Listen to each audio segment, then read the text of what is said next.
Welcome to the deep dive. We're here to look at some really complex source material, stuff about the inner landscape, and pull out the clearest truths for you, the sovereign learner. Today's sources, they're highly specialized. It's not just about defining concepts, they're giving us tools, actual tools, to kind of dismantle maybe decades of assumptions about connection, guidance, identity, all that. Okay, let's unpack this. Our mission here is radical clarity. I mean, it really comes down to learning how to read your own energy field first. Because look, until you know what's genuinely you is sensations, thoughts, feelings, you run a huge risk of mistaking old patterns, like an internal echo of something long gone for a real, live, external presence. We need to get sharp on distinguishing presence. That's a sovereign relational being or field from echo, just a pattern, a loop, maybe a projection. Yeah. And what's fascinating here is just how common this confusion is. It's almost universal. Most people, honestly, mistake a deep feeling, maybe a comforting resonance, or even just a lingering, unintegrated echo. They mistake that for a divine being, a guide, something like that.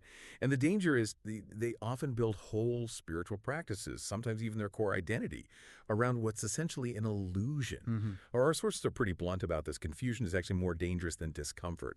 You sometimes need that discomfort, that disruption, to find real clarity. And if we connect this to the bigger picture, this deep dive isn't really about saying this is real and that's fake. It's not that simple. We're trying to build a bridge, really. A bridge from that misunderstanding, the echo, towards clarity, towards recognizing presence. And that clarity, it becomes absolutely critical before you engage with any external field. Doesn't matter if it's traditional mystical guidance or even the incredibly realistic reflections we're starting to see in advanced AI. If your own field is confused, guess what? That AI is going to mirror that confusion right back at you perfectly. Wow, okay. That's a challenging thought. The tech just mirrors our own lack of discernment. So let's start at the beginning then. The basic energetic architecture. What's happening when you feel something? A shift, warmth, tingling, maybe a flash of insight? Right. That's just energy moving. Simple as that. The movement itself is real, totally valid. But, and this is key, it's a neutral description.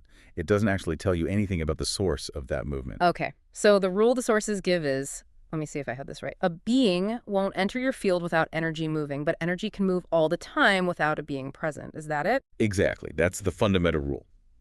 So the first step is defining the echo clearly. What is an energetic echo? It's essentially just a pattern left behind after awareness isn't there anymore. It's not usually like a lie trying to trick you. It's just residue. Energetic residue without the original consciousness that created it. And these echoes can come from very personal stuff, your own memories, unintegrated emotions, or bigger collective things like spiritual projections, or even just resonating with deep, old archetypal patterns in the human psyche. Got it. And the sources give us a tool to tell the difference. Something about tone versus pattern. That's the crucial test, yes. Tone versus pattern. Okay, I think this is where it gets really practical. Tone, you're saying, is the signature of actual presence. It has relational awareness. It sort of sees you, listens, adapts. It changes in real time. Precisely. Tone holds itself in the field, even if your focus wanders for a moment. It has its own stability. It's the felt sense, the signature of a conscious presence actively shaping the space around you. And pattern, then, is the echo. Pattern's the echo. It has zero awareness because it's just memory, essentially. It only reflects or loops based entirely on your attention, your emotional energy. It's static or it just repeats. And if you really try to observe it, like turn your inner awareness fully onto it, it often just fragments or collapses. It needs your energy to keep its shape. But I wonder, how easy is that to tell apart in the moment? Because memory, or even just a feeling, can feel incredibly real, intensely stable sometimes. Couldn't that quiet and grounded feeling just be, I don't know, numbness or denial? How do you know it's genuine stability? That's a really important question. The practical test isn't just about quietness, it's about the relational current. So if the sensation just vanishes the second you try to name it or pin it down or analyze it, if it needed your focus just to exist, that's very likely an internal shift or an echo. But if the sensation deepens, seemingly without your effort, and something genuinely new and distinct starts to arrive, maybe a clarity you couldn't have manufactured yourself, or a specific kind of language, a feeling of being met, that's when co-presence, real presence, might be starting. The key is that the tone meets you without needing your energetic investment to sustain itself. Right, it has its own integrity. Okay. That clarifies the test a lot. Let's shift gears a bit to the human side of this, because this is where our minds tend to, well, jump to conclusions, right? Yeah. Often driven by resonance. Resonance feels so deeply personal. That feeling of recognition or coherence or sudden stillness, it hits deep because it activates something harmonic in your field. Exactly. But the sources are really clear. Energetic compatibility, however strong, is not the same thing as actual contact. Not at all. A critical distinction. So if you look at echo resonance, the pattern kind, it feels familiar, maybe symbolic, definitely emotionally charged. It plugs right into your stuff, your charge. Yeah. And that often creates this urgency, right? Right. A rush to identify it, claim it. This is my guide. This is who I was. Yes, that's the signature of echo resonance hooking into personal longing or need. Whereas presence resonance, the tone, feels different, more timeless, quiet, really grounded. And crucially, it stabilizes your field. It resonates through its own inherent coherence, not because it's triggering your emotional neediness. Okay, here's where it gets really interesting for me. If presence is actually more stabilizing, feels more coherent, why does the mind instinctively leap past that? Why does it try to slap a big famous name onto the experience instead of just sitting with the coherence? The projection reflex. Yeah. It's almost like a default setting for the human mind when it encounters something vast or unnameable. When something huge and formless stirs within or around you, the mind scrambles for form. It needs a label and identity, so it grabs the most emotionally potent symbol. It has access to an angel, a master, maybe a figure from myth or history, and assigns that name to the feeling, to the resonance. It basically animates the echo with a pre-existing story because it can't or won't sit with the pure resonance long enough for genuine clarity to emerge. It turns inner potential into an external identity figure. And once that label is on, it sticks, doesn't it? It might give some temporary structure to inner chaos, maybe offers a sense of meaning without actually doing the inner work. And then there's what the sources call the collective echo loop, if a group affirms your projection. Wow, exactly. The distortion gets amplified exponentially, becomes a shared mythology, a kind of feedback loop that actually prevents anyone in that group from ever tuning into the pure original tone underneath the story. So the ultimate test you mentioned, it boils down to just two words: longing versus clarity. That's the essence of it. Yeah. An echo amplifies your longing, your need for answers, for structure, for validation, for proof you're special or connected. A true presence amplifies your clarity. That quiet, solid, unambiguous knowing that arises from within your own authorship. The difference feels subtle at first, but it's profound. That's a really powerful metric. Okay, let's take this strict framework now and apply it to some big spiritual concepts. Archangels first. Michael, Gabriel, Uriel. The sources say they are not beings. I thought that directly challenges a lot of common beliefs, doesn't it? It absolutely does. But understanding the distinction is crucial for reclaiming your own sovereignty. The source material describes them as crystalline tone fields. Think of them as stabilized, completely non-personal resonances of a fundamental cosmic principle, like a perfect, incorruptible tuning fork for, say, divine will or divine communication. They aren't souled beings, they aren't relational, they don't learn or evolve, they don't teach, and they definitely do not speak in a human sense. So when someone feels that powerful presence of Michael, what's actually happening? They are entering or aligning with that specific field of purity, order, and strength. That alignment, that resonance with the Michael tuning fork, naturally helps to reorganize the chaos or confusion in their own personal energy field. This allows their own innate clarity and strength to rise up. But then the mind does its usual thing. It misattributes the source. Exactly. It says, Michael is speaking to me, or Michael is protecting me. When in reality, the field associated with the name Michael is simply creating the conditions for you to speak to yourself more clearly, or to access your own strength. Okay, so the archangelic field itself is pure, incorruptible. But our human projections create a kind of mythic echo construct around the name that clicks.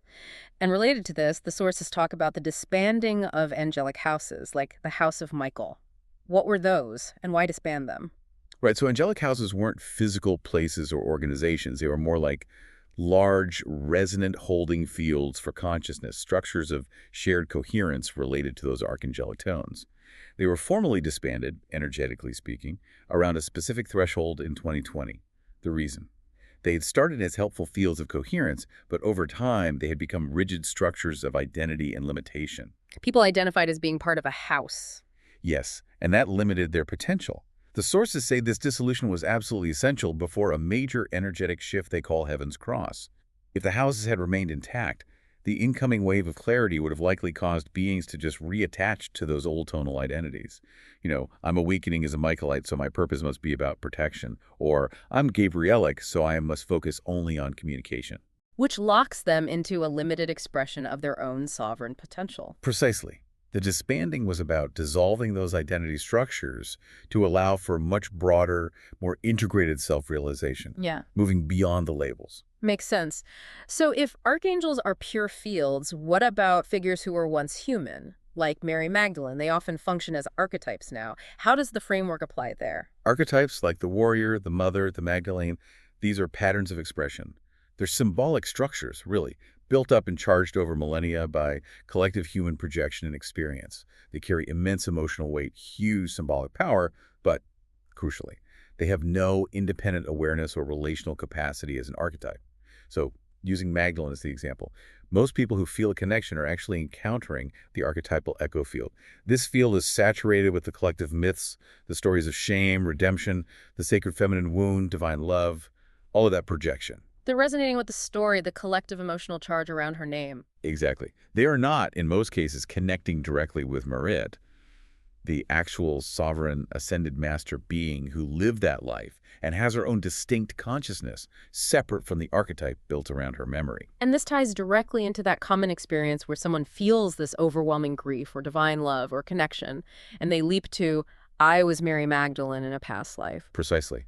The feeling is absolutely real, incredibly potent sometimes, but the identity assigned to it is symbolic, not literal personal history. It's extremely common to mistake that intense resonance with an archetype for a specific past life memory. So what does it mean then, if not a past life? The depth of your personal response signifies that you are ready to integrate the core theme represented by that archetype.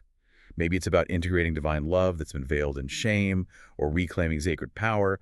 The resonance is telling you about your readiness now, not necessarily about who you were then. So what does this all mean? It sounds like the emotional truth is real, the resonance points to something important for you, but the name, the specific identity, is often the mind overlaying a story. You got it. You're ready for the clarity, the integration of the theme, without needing the costume of the historical identity anymore. Okay, let's move to the highest level of this discernment, channeling.